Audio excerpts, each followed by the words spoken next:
Hey guys, and welcome back to my channel. If you're new here, my name is Riley White and I'm a 3rd grade reading, writing, and ELA teacher. If your class is anything like mine, then the days leading up to winter break were a little crazy. But I'm here to tell you that is not a reflection of your classroom management. Rather, that is just the excitement of the holiday and the break, and let's be honest, they were ready for it, we were ready for it, we were all just surviving, right? But the key to managing all the crazy is all about how you come back to school in January.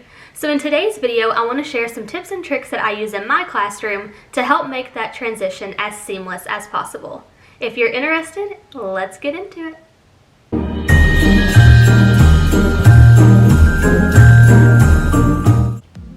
First things first, you had your students since August, right? Maybe September. Now you might be thinking, Riley, I've had these students since August. They know how I like things done. We drilled rules and procedures in the very beginning of the school year. They've mastered it. They're gonna come back and sit on the carpet just the way I expect them to, right? Wrong. Something about the PS5 or the new clothes or sleeping for 2 weeks, I don't know what it is, but these kids act like they don't know your procedures anymore. But that's okay. I mean, they're kids, right? So I like to start by reviewing my rules and procedures. This is similar to how you do at the beginning of the year. I actually learned this from Not So Wimpy Teacher.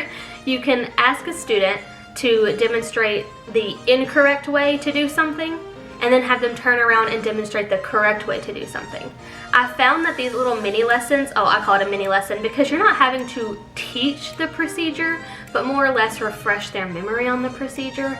So I found that just having the kids do that exercise again, where they do it incorrectly and then correctly, is a great way to refresh their memory on your procedures and routines. And just like the beginning of the school year, you will probably have to allot some extra time to repeat procedures as necessary. So if my students don't transition the way that I expect them to transition, I'll stop what I'm doing, I'll have them go back to their seat, and we'll do it again until we get it right. It's not to be ugly, it's just to show them, like, remember, we still have these expectations and we still have to meet them to help make our environment the best it could possibly be. Tip number 2 is to allow talking. And I know what you're thinking. Riley, you just told me to have my procedures and to keep going through the procedures until they get it right. And I still stand by that. What I mean by allow talking is to give it a time and a place.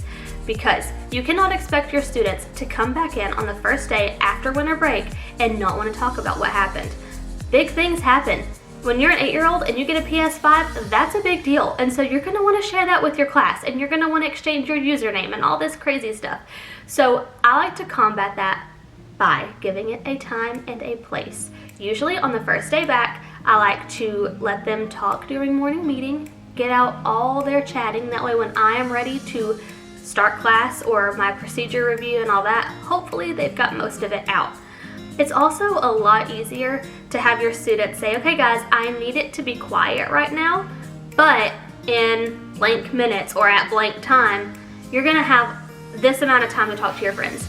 And that kind of shows them too, like, okay, she's not expecting me to sit in my seat for 6 hours and not say a word. There's a time for the talking and it's coming, it's just not right now. So allow the talking, it's gonna happen. Give it a time and a place, and then at least it can happen on your terms. Tip number 3 goes hand in hand with tip number 2. Tip number 3 is to use what they're already excited about talking and telling about and turning it into content. So you're going to be able to make your content much more engaging by making it relative to what they're feeling and excited for now. What I mean by that is when my students come back, one of the first activities we're going to have in class is to review narrative and informational writing by choosing from a series of topics and writing about it. So one example could be write a personal narrative about your Christmas morning. So what happened on your Christmas morning? Another option might be choose your favorite Christmas present and tell why it's your favorite. Another topic might be, did you give anyone a gift? Tell me how that went. So a bunch of different topics, they're gonna get to pick one and write about it. I don't really care so much about what they say as much as I do getting them back in the habit of writing, getting them back in the habit of making sure those sentences start with capital letters, there's punctuation at the end, their dialogue has quotations. I'm looking for that stuff. It's more of an exercise for me, but if it's a fun, relevant topic that they're going to want to share, especially if you allow some time for sharing, they're going to do well in it, and it's a topic they want to talk about, so they're naturally going to do better. If you are a math teacher, there are other ideas that you can use. You can look up prices of presents for addition and subtraction. You can do some multiplication with, like, if Johnny's mom has 3 kids and each kid gets 10 gifts for Christmas, how many gifts does Johnny's mom have to buy? There are so many ways that you can incorporate what they got for Christmas and the topics that they want to talk about into your content. And if you're able to do that, the engagement is going to be much better than having the kids come back to school, read a passage, and respond to it. Trust me. So now that we've gone over the 3 things I like to do when we return from winter break to help make that transition back to school as seamless as possible, I do want to go over a few different little, I guess you could call them tips or reminders, but the new year is the perfect time to make some changes. Let me show you I think there's 5 that I do. Number 1, and this one is obvious, but it is so much fun to do with your students, and that is to set goals as a class and as an individual. This is also a super fun opportunity to teach the word resolution. A lot of students don't know what that means when they're in 3rd grade, and so it's a fun topic that we can have. And it also is a great time to incorporate some character education into your teaching.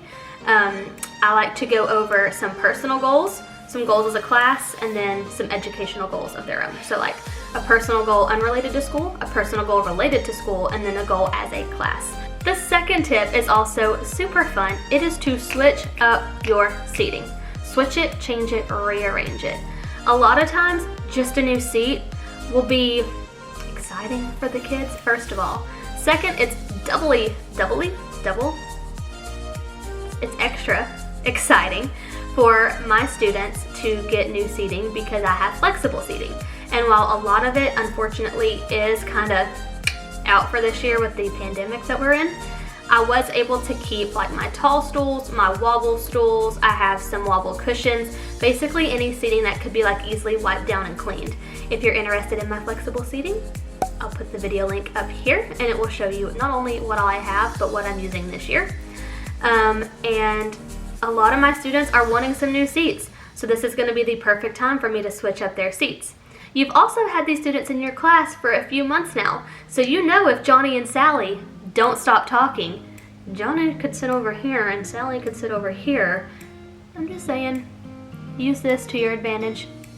Switch up the seating. It's another fresh start for your new year. The third thing that this is the perfect time to do is switch up any procedures or scheduling that is just not working for you. So, for example, maybe you don't like the way that your students do a procedure. So this is the perfect time when you're practicing it. You could have your students be like, that was a wonderful job you just did. However, we're going to switch it up. This is the new way we're going to do it. And you can demonstrate that procedure and then do the same thing again where a student demonstrates the incorrect and correct way to do it. As for scheduling, I am personally switching this up because we have an ELT block, which is when my students are on an intervention or enrichment program. My kids are really good at working independently, and it's not the case every year, but this year I found that I am not really doing a ton in that time, and I hate it because it's just valuable time that I don't get to do anything that I feel is productive for me. And a lot of my kids finish by like Tuesday, and so then for Wednesday, Thursday, Friday, they're doing some extension activities, but like I feel like that time can be better used elsewhere. So I'm going to switch that up. I'm going to merge the 2 blocks together. So instead, I have an hour for guided and ELT, and so it's going to work better for me because I can be pulling groups, I can be reteaching, I can be enriching, I can make my time more valuable for my students. And they also have some independent work time when they're not meeting with me to make sure that those programs get done. So I'm super excited to change up my schedule, and hopefully you can do some reflection on your schedule and your procedures, and if you want to make some changes, now is the time. Number 4 is to review what you learned before the break. Things that they knew like the back of their hand before the break, things you have taught, things you've gone over, things that you know they've mastered. They're not going to remember it after the break. They've slept a lot since then. So I like to review those things. I do like to review them with games when I can because, again, engagement. So a lot of the times I'll start out with a game, and if they can, I always kind of like, I don't want to say, it's not really a bribe, but I usually tell them if we can handle a review in the form of a game, that's the way I prefer to do it. I like the games just as much as they do. But if they can't meet my expectations, then unfortunately we have to go back to either a small group reteach or a whole class reteach, or I hate worksheets, but sometimes you have to threaten a worksheet, you know what I mean? Anyways, use this time to review some previously taught material, kind of get their brains going again, instead of just hitting them hard with brand new content on day one. And last, but certainly not least, number 5 is to give yourself a couple of days to do everything that I mentioned in this video. You're going to need a little bit of time to implement these things before you just hit the ground running with the new content.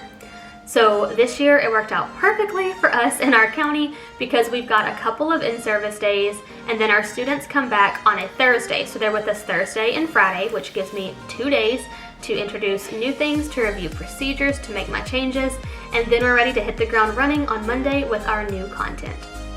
Well guys, that does it for my tips and tricks to make your transition back to school from winter break go as seamless as possible. If you enjoyed the video, make sure you give it a thumbs up. If you could see yourself using any of these tips, either tell me your favorite or tell me how you're going to use them in the comments below because I love hearing from you guys. And don't forget to subscribe so you never miss another one of my videos. I am so close to my goal of 1,000 subscribers, like I can taste it. But until next time, bye guys!